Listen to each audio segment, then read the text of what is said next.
Welcome back. Al Safa കിച്ചണിലേക്ക് എല്ലാവർക്കും സ്വാഗതം. ഇന്ന് ഞാൻ തയ്യാറാക്കി കാണിക്കാൻ പോകുന്നത് ഇപ്പോഴത്തെ തരംഗമായിക്കൊണ്ടിരിക്കുന്ന ഒരു പുതുപുത്തൻ റെസിപ്പി ആയിട്ടുള്ള ഒരു ദം ചിക്കൻ പൊറോട്ടയാണ്. അപ്പോൾ എങ്ങനെ തയ്യാറാക്കാമെന്ന് നോക്കാം.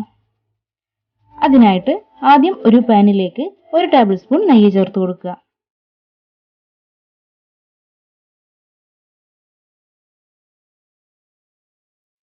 നെയ്യ് നല്ലപോലെ ചൂടായി വരുമ്പോൾ 1.5 ടേബിൾ സ്പൂൺ അണ്ടിപ്പരിപ്പ് കൂടി ചേർത്ത് കൊടുക്കുക.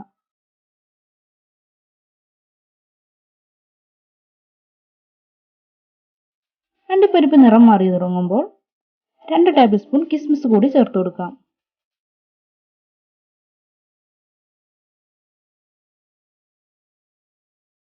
അപ്പോൾ അതാ നല്ല പോലെ ഫ്രൈ ആയി കിട്ടിയിട്ടുണ്ട്.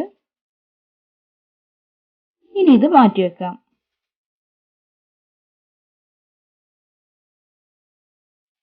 ഇനി അതേ പാനിലേക്ക് തന്നെ 4 ടേബിൾ സ്പൂൺ ഓയിൽ ഒഴിച്ച് ചിക്കൻ ഫ്രൈ ചെയ്തെടുക്കണം.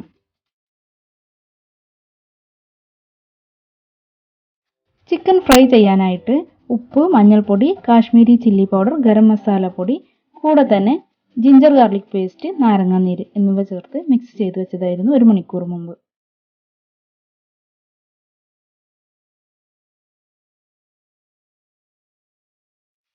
ചിക്കൻ്റെ ഒരു വശം വെന്ത് കഴിഞ്ഞാൽ തിരിച്ചിട്ട് കൊടുക്കാം.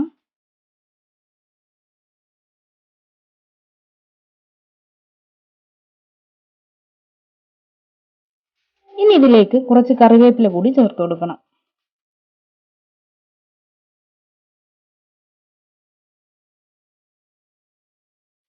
ഇപ്പൊ നന്നായിട്ട് ഫ്രൈ ആയിട്ടുണ്ട്.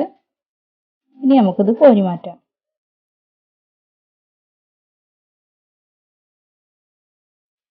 ഇനി എങ്ങനെ ചിക്കൻ മസാല ഉണ്ടാക്കാമെന്ന് നോക്കാം. അതിനായിട്ട് ചിക്കൻ ഫ്രൈ ചെയ്ത ഓയിലിലേക്ക് തന്നെ 2 സവാള നീളത്തിൽ അരിഞ്ഞത് ചേർത്ത് കൊടുക്കാം.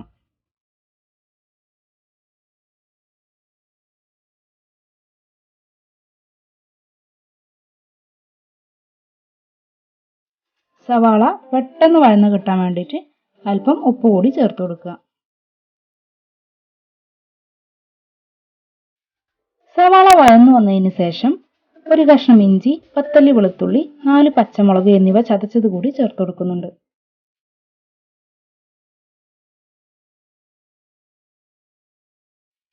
ഇതും കൂടെ വഴന്നു വന്നതിന് ശേഷം ഒരു വലിയ തക്കാളി ചെറുതായി അരിഞ്ഞ് ചേർത്ത് കൊടുക്കണം.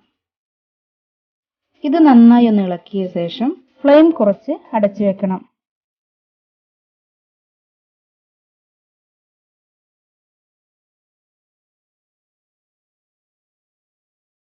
അഞ്ച് മിനിറ്റിന് ശേഷം തുറന്ന് ഒന്നുകൂടി മിക്സ് ചെയ്തെടുക്കുക.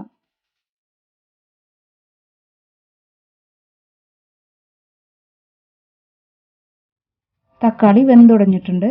ഇനി ഇതിലേക്ക് ഒരു തണ്ട് കറിവേപ്പിലയും അല്പം മല്ലിയില അരിഞ്ഞതും പുതിനയില അരിഞ്ഞതും കൂടെ ചേർത്ത് കൊടുക്കണം.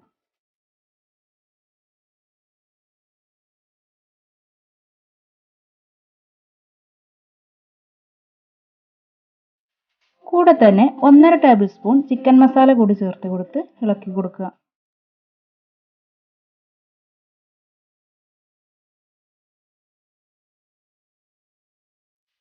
ഇനി ഇതിലേക്ക് 250 ഗ്രാം ചിക്കനും അരമുറി നാരങ്ങാനീര് കൂടെ ചേർത്ത് ഒന്നുകൂടെ മിക്സ് ചെയ്തെടുക്കണം.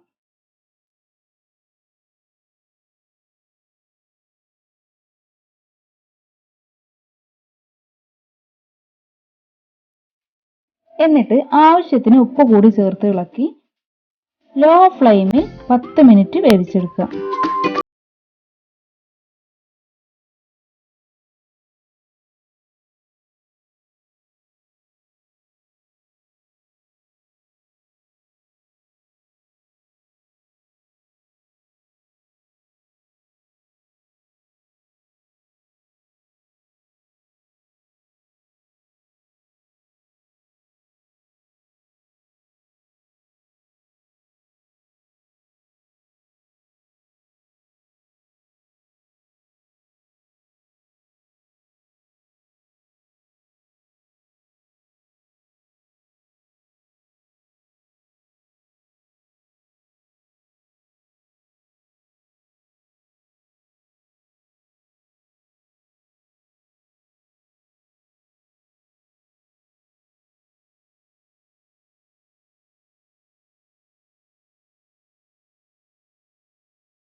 അതിൻ്റെ മുകളിൽ 4 കാടമുട്ട കൂടി ഇതുപോലെ വെച്ച് കൊടുക്കുക.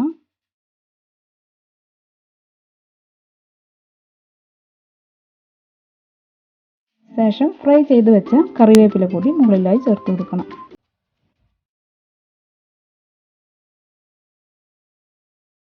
കുറച്ചുകൂടി മല്ലിയിലയും പുതിനയിലയും കൂടെ ചേർത്തിട്ട് അതിൻ്റെ മുകളിലായി 3ാമത്തെ പൊറോട്ട കൂടി വെച്ച് കൊടുക്കുക.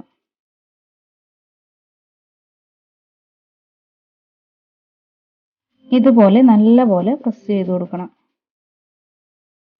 ഈ പൊറോട്ട ഉണ്ടാക്കിയ വീഡിയോ ഇതിൽ ഉൾപ്പെടുത്തിയിട്ടില്ല കേട്ടോ, അത് മറ്റൊരു വീഡിയോയിൽ കാണിക്കാം.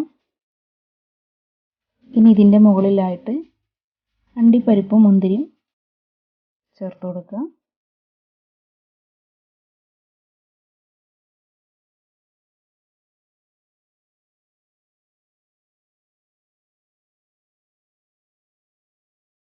ശേഷം കുറച്ച് മല്ലിയിലയും പുതിനയിലയും കൂടെ ചേർത്ത് കൊടുക്കുക.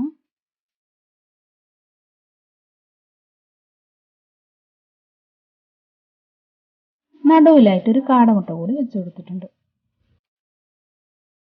ഇനി ഇത് വാഴയില വെച്ച് കവർ ചെയ്തെടുക്കാം. ദാ ഇതുപോലെ വെച്ച് വാഴനാര് കൊണ്ട് കെട്ടിയെടുക്കുകയാണ് വേണ്ടത്.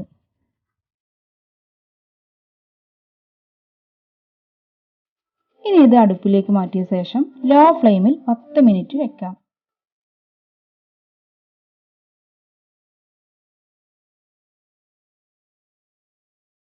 ഇപ്പോൾ 10 മിനിറ്റിന് ശേഷം തുറന്നു നോക്കാം. നല്ല ആവിയൊക്കെ വരുന്നുണ്ട്. നല്ല അടിപൊളി സ്മെല്ലാട്ടോ വരുന്നത്. നല്ല ദം ബിരിയാണിയുടെ ചെമ്പൊക്കെ തുറക്കുന്ന പോലത്തെ ഒരു ഫീലാണ് ഇപ്പോൾ ഇതിന്. അതുപോലെ തന്നെ നല്ല വാഴയില വാടിയ സ്മെല്ല് കൂടെ വരുന്നുണ്ട്.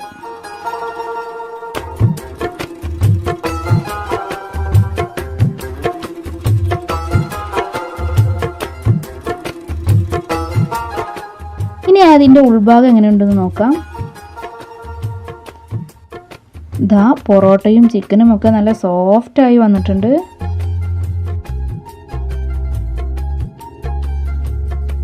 നല്ല രുചിയാണ് കേട്ടോ ഇത് കഴിക്കാനായിട്ട്. ഈ വിഭവത്തിൻ്റെ രുചി പറഞ്ഞറിയിക്കാൻ കഴിയില്ല, അത്രയ്ക്ക് രുചിയാണ് ഇതിന്. അപ്പോൾ എല്ലാവരും ട്രൈ ചെയ്ത് നോക്കുക. ട്രൈ ചെയ്ത് നോക്കിയിട്ട് കമൻറ്റ് ബോക്സിൽ കമൻറ്റ് ചെയ്യുക. ഇഷ്ടപ്പെട്ടാൽ ഷെയർ ചെയ്യുക, ലൈക്ക് ചെയ്യുക, സബ്സ്ക്രൈബ് ചെയ്യുക. കൂടെ തന്നെ ബെൽ ബട്ടണിൽ പ്രസ് ചെയ്യുക. അതിൽ ഓൾ വേണം ക്ലിക്ക് ചെയ്യാൻ. അപ്പോൾ വീണ്ടും വരുന്നതുവരെ ബൈ.